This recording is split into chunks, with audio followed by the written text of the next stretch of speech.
Hello friends. आज की इस वीडियो में मैं चर्चा कर रहा हूं आपके साथ stock for the month of March. हमने जनवरी के अंदर चर्चा की थी निप्पॉन इंडिया हैंगसेंग ईटीएफ के बारे में।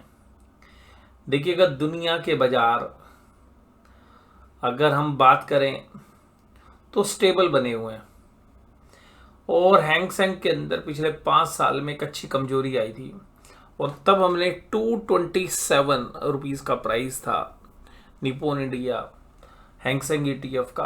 आज की डेट में भाव है 248। यानी कि जहां तक अगर हम इंडिया के शेयर बाजार में बात करें तो अगर हम स्मॉल कैप या मिड कैप में पैसे लगाते तो पैसे डूब जाते। हालांकि निफ्टी में पैसे लगे होते तो थोड़े से पैसे बनते, लेकिन हैंगसेंग ईटीएफ से कम बनते।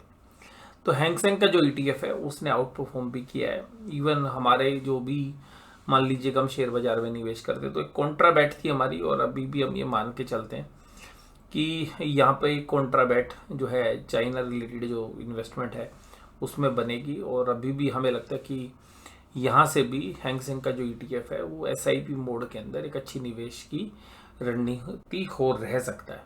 तो अभी हमारा कॉन्ट्रा व्यू जो है अभी भी इस पे बना हुआ है और हम मान के चल रहे हैं कि विश्व के बाज़ारों में अभी इस साल के अंदर शायद आपको इतनी अच्छी तेज़ी देखने के लिए ना मिले या प्रॉफिट बुकिंग आपको देखने के लिए मिल सकती है। और शायद इस साल में इक्विटी मार्केट बहुत अच्छा ना करे, यानी कि एक अंडर परफॉर्म कर सकती है बाकी एसेट्स क्लास के सामने। बिटकॉइन में आग लगी हुई है, आप लोगों को पता ही है। बिटकॉइन आज $72,000 के ऊपर ट्रेड कर रहा है, तो बहुत बड़े जो प्राइजेज हैं वो बिटकॉइन में देखे गए हैं। और अब हमारा जो अगला कॉन्ट्रा व्यू है इस बार, तो हम शेयर्स वीडियो का शीर्षक तो होता है स्टॉक फॉर द मंथ, लेकिन आज हम बात करेंगे सोवरिन गोल्ड बॉन्ड की। और हमें लगता है कि जिस तरीके से गोल्ड में पिछले 4-5 दिनों में एक अच्छी तेजी देखने के लिए मिली है, ये तेजी अभी आगे भी बरकरार रहेगी। और लॉन्ग टर्म के निवेश के देखिए, ये ट्रेडिंग की बात नहीं कर रहा हूँ मैं, लॉन्ग टर्म निवेश के लिए मुझे लगता है कि गोल्ड यहाँ पर एक अच्छा खासा ब्रेकआउट दे रहा है। और लॉन्गर टाइम फ्रेम के अंदर भी अगर हम देखें तो मुझे लगता है कि गोल्ड अभी यहाँ से तकरीबन इस साल के अंतर्गत जो पूरा साल पड़ा हुआ है अभी, मुझे लग रहा है 8 से 10% की रिटर्न जो है दे सकता है बड़े आराम से। रीज़न ये है कि गोल्ड की डिमांड क्यों बढ़ सकती है। रीज़न पहला है कि जो रेट ऑफ इंटरेस्ट घटेंगे तो जो फ्री लिक्विडिटी आएगी वो गोल्ड को चेस कर सकती है। दूसरी बात ये कि इक्विटी मार्केट के अंदर अभी भी इकोनॉमी के हिसाब से अगर हम बात करें तो जो बाजार हैं, चाहे यूएस के बात करें या इंडिया की, तो स्लाइटली हमें ओवर वैल्यूड लग रहे हैं, इंडिया के भी और यूएस के भी। तो दोनों जगह पर अगर प्रॉफिट बुकिंग आती है तो बहुत सारा पैसा जो है इक्विटी से दूसरी एसेट्स क्लास में जा सकता है, जिसमें बिटकॉइन हमने देखा था। और अभी हमें लग रहा है कि गोल्ड भी उसमें से एक अपॉर्चुनिटी हो सकती है। जैन बाजारों में अंडर परफॉर्मेंस रही है शेयर बाजारों में, और जहाँ पे वैल्यूशन बहुत ही रीजनेबल है, उन कंट्रीज़ के अंदर हमें लगता है कि अभी भी निवेश के मौके इक्विटी में भी रहेंगे। लेकिन इंडिया में जिस तरीके से स्मॉल कैप और मिड कैप में वैल्यूशंस हैं, मुझे लगता है कि वो उन वैल्यूशंस पर पैसा बनाना काफ़ी मुश्किल है। तो इस दृष्टिकोण से हमने जो आज आपके साथ चर्चा करनी है वो करनी है सोवरिन गोल्ड बॉन्ड। तो सोवरिन गोल्ड बॉन्ड देखिएगा, आरबीआई के बिहाफ पर, गवर्नमेंट के बिहाफ पे आरबीआई जो है इशू करता है, और इसमें गारंटी है आरबीआई की 1 ग्राम सोने की 1 यूनिट होती है जिसको आप खरीद सकते हैं। और जब आरबीआई इसको इशू करता है तो उस वैल्यू पर जो भी इशू प्राइस है उस पर 2.5% इंटरेस्ट देता है, जो कि साल के अंदर 2 बार मिलता है, यानी कि 1.25% एक बार और 1.25% दूसरी बार। और इसकी जो टाइम पीरियड्स होती है वो 8 ईयर्स की होती है। तो जो 8 साल बाद अगर आप इन बॉन्ड्स को बेचते हैं, मान लीजिएगा आज आपने एक बॉन्ड खरीदा और उसको आप 8 साल बाद बेचते हैं, या मैच्योरिटी आ जाती है पहले, मान लीजिएगा अगर हम बाजार से लेते हैं और मैच्योरिटी आ जाती है, तो उस पर टैक्स भी नहीं लगेगा। जो भी गेन होगा that will be fully exempted.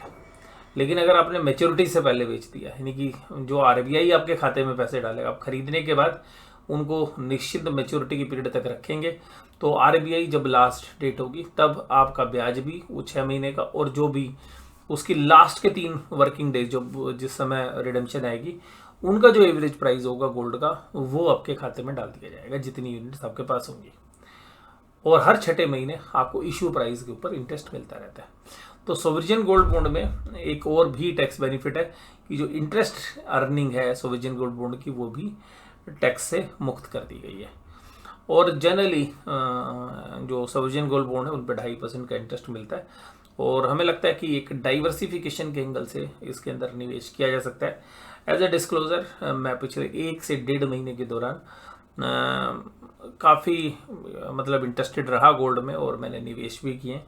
और एज अ डिस्क्लोजर आज भी मैंने सोवरिजन गोल्ड बॉन्ड जो है खरीदे हैं, और उसका देखिएगा हमारा पर्पज़ एक एक्स्ट्रा भी है, क्योंकि हम उस सोवरिजन गोल्ड बॉन्ड को प्लेस करके, यानी कि उस शेयर्स को उनको प्लेस करके गिरवी करके हम उसके सामने जो है अपना फ्यूचर्स एंड ऑप्शंस के अंदर जो ट्रेड के लिए जो मार्जिन्स हैं उनको उपलब्ध करा लेते हैं, और ये कैश कंपोनेंट के अंदर इंक्लूड होता है। तो तकरीबन 10% का हेयर कट के बाद जो 90% वैल्यू होती है गोल्ड सोवरिजन बॉन्ड की, वो कैश इक्विवेलेंट के बराबर जो है शेयर बाजार में जो एफएनओ के ट्रेड्स लेते हैं, तो जो एफएनओ की मार्जिन्स है उसके अंदर यूज़ होती है एज अ कैश कंपोनेंट। और इस वजह से हमारे को ये भी एक रीज़न है हमारा कि हम ये उम्मीद कर रहे हैं कि एवरेजली 7 से 8% की रिटर्न्स एनुअल बेसिस पर बननी चाहिए। और उसमें एक रीज़न है कि हमारी जो इन्वेस्टमेंट गोल्ड में होती है वो डॉलर डिनोमिनेटेड तो नहीं होती है, लेकिन जो गोल्ड है वो जनरली इंटरनेशनल मार्केट में गोल्ड डॉलर प्राइस में ट्रेड होता है। और अगर हम यहाँ से अगर गोल्ड लेते हैं तो डॉलर के अंदर अगर रेट बढ़ते हैं तो 4% के आसपास हम मान के चलते हैं कि 1 साल में डॉलर भी अप्रिशिएट हो जाता है, यानी कि हमारी डोमेस्टिक करेंसी यानी कि रुपया जो है डेप्रिशिएट हो जाता है। तो 4% की रिटर्न वहाँ से, और हम ये मान के चल रहे हैं कि 7-8% की गोल्ड जो इंटरनेशनल मार्केट में बन जाती है, तो 11-12% के आसपास की रिटर्न्स हम एंटिसिपेट कर सकते हैं। और सबसे खास बात यह है कि जब भी बिजनेसेस में अनसर्टेनिटी रहती है, मैक्रो इकोनॉमिक्स में अनसर्टेनिटी रहती है, इंटरनेशनल अनसर्टेनिटी रहती है, तो गोल्ड के प्राइस काफ़ी तेज़ी से मूव करते हैं। और बाजार में जब लिक्विडिटी होती है तो निश्चित ही, तो मुझे ऐसा लग रहा है कि इस समय पर गोल्ड के लिए बहुत अच्छी जो है अपॉर्चुनिटी है, और उसी नज़रिए से जो है हमने गोल्ड में निवेश भी किया है।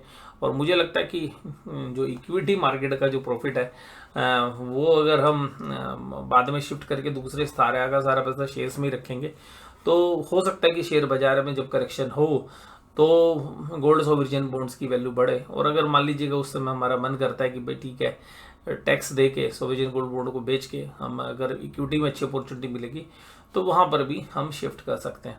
तो ये सारी चीज़ें जो हैं बेनिफिट्स हैं हमें जो नज़र आ रहे हैं सोवरिजन गोल्ड बॉन्ड के, जिसकी वजह से हमने निवेश किया। देखिएगा अगर एक डाइवर्सिफाइड पोर्टफोलियो रखते हैं तो 5% से लेकर 15% के बीच में भी आप रख सकते हैं, परसेंट टू परसेंट डिपेंड करता है। बट नॉर्मली जो एक्सपर्ट्स हैं वो 5 से 10% की बात करते हैं कि भाई गोल्ड जो है निवेश हो सकता है। मुझे लगता है कि गोल्ड के सामने गोल्ड बॉन्ड ज़्यादा सुरक्षित इसलिए हमें लगते हैं कि एक तो गोल्ड को देखभाल करने की ज़रूरत नहीं क्योंकि डीमैट फॉर्म में, दूसरी बात है गोल्ड को अगर ऑर्नामेंट्स के रूप में यानी कि गहनों के रूप में लोगे तो मेकिंग चार्जेस वगैरह की दिक्कत है। फिर जो उसमें से जो वेस्टेज है, मान लीजिएगा आप उसको दूसरे किसी मतलब रॉ में या उसको बेचने जाते हैं तो उसमें एक वेस्टेज निकल जाती है ऑर्नामेंट्स में, वो सब कुछ नहीं है। हालांकि उसमें फ़ायदा ही है कि भाई ऑर्नामेंट्स को आप पहन सकते हैं, यूज़ कर सकते हैं, वो बेनिफिट तो नहीं है, बट हमें 2.5% का इंटरेस्ट मिल रहा है और उसके अलावा हमें गोल्ड की एप्रिसिएशन मिल रही है।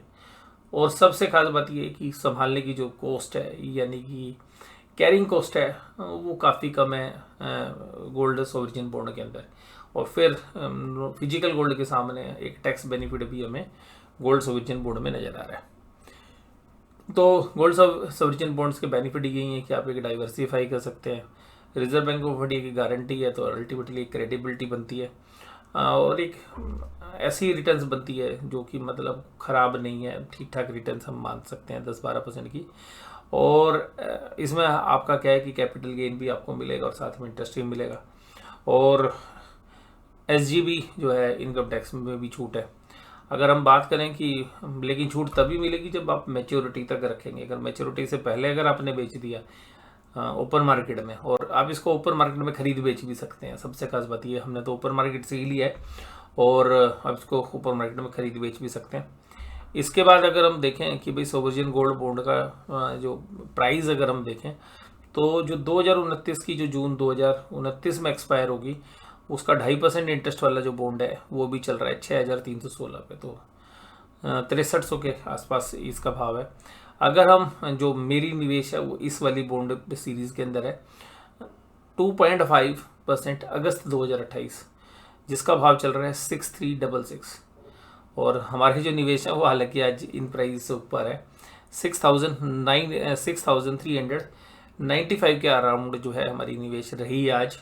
तो अल्टीमेटली जो निवेश के प्राइस है वो इन प्राइस से ऊपर है, तकरीबन 20-30 रुपये ऊपर। और इसके बाद देखिए अगर इंडियन रुपी में अगर दिल्ली में गोल्ड का प्राइस देखें तो 67,000 रुपये चल रहा है। तो थोड़ा सा यहाँ पे ये 24 कैरेट का रेट है और जो गोल्ड सोवरेन बॉन्ड है वो भी 99.99% है। जो दिल्ली के अंदर गोल्ड का रेट है वो जनरली इससे लिंक्ड है। तो अभी क्योंकि जो सोवरेन गोल्ड बॉन्ड है उसमें लिक्विडिटी कम होती है और अगर आप टैक्स का बेनिफिट लेने चाहते हैं तो होल्डिंग पीरियड बड़ा है, जिसकी वजह से इस रिस्क की वजह से कैश मार्केट में और बॉन्ड मार्केट में प्राइस का जो है डिफरेंस रहता है। तो अल्टीमेटली आपको एक वो भी बेनिफिट मिल रहा है कि भाई अगर आप होल्ड कर रहे हैं तो आपको कम प्राइस में मिल रहा है। इसके बाद अगर हम इसके चार्ट की बात करें कि भाई किस तरीके का चार्ट जो है अभी है, तो अगर इंटरनेशनल मार्केट में देखें तो बढ़िया बेहतरीन तरीके से जो है ब्रेकआउट हुआ है। ये डेली चार्ट आपके वीकली चार्ट के ऊपर है और वीकली चार्ट पर 2100 के ऊपर ट्रेड कर और 2100 के आसपास जो है एक ब्रेकआउट बनता था और जबरदस्त तरीके से जो ब्रेकआउट है गोल्ड ने दिया है। इसके बाद अगर हम ये बात करें कि भाई गोल्ड में जो रिटर्न्स हैं वो किस तरीके की बनती हैं, तो अगर हम ये देखने की कोशिश करें कि भाई जो गोल्ड की एक स्कीम है जो रिडीम हो भी चुकी है, जिसके पूरे पीरियड्स हो चुके हैं ख़त्म, यानी कि वो मैच्योरिटी पर आरबीआई ने पैसा भी लौटा दिया है, वह एसजीबी 2016 की पहली वाली सीरीज़। एसजीबी की 2016 वाली जो पहली सीरीज़ थी उसके अंदर क्या था कि जो सीरीज़ नंबर 1 थी एसजीबी 2016 में इशू हुई थी, जिसकी रिडेम्पशन डेट थी फरवरी 8, 2024। अब इस टाइम पीरियड के बीच में जो रिटर्न्स बनी हैं, जो उसने यील्ड रिटर्न्स दी हैं, वो है 13.66%, यानी कि 13.6% की रिटर्न गोल्ड के इस निवेश में बनी है। और अगर हम उसको एब्सोल्यूट टर्म में देखें तो 163% बना है पैसा, यानी कि डबल से भी ज़्यादा। यानी कि आपने अगर 10,000 रुपये लगाए थे तो 26,300 रुपये आपको इस निवेश में मिले। तो मुझे लगता है कि ये रिटर्न्स जिस तरीके का रिस्क है इस इन्वेस्टमेंट में, यानी कि लो रिस्क प्रोफाइल के साथ 13% की रिटर्न्स जो है मैं इसको एक बेहतर रिटर्न्स मानता हूँ। और सबसे खास बात यह है कि सेफ्टी या अनसर्टेनिटी काफ़ी कम है क्योंकि आरबीआई द्वारा बैक्ड है। तो इस वीडियो में बस केवल इतना ही। वीडियो में जुड़े रहने के लिए आपका धन्यवाद। Thank you very much.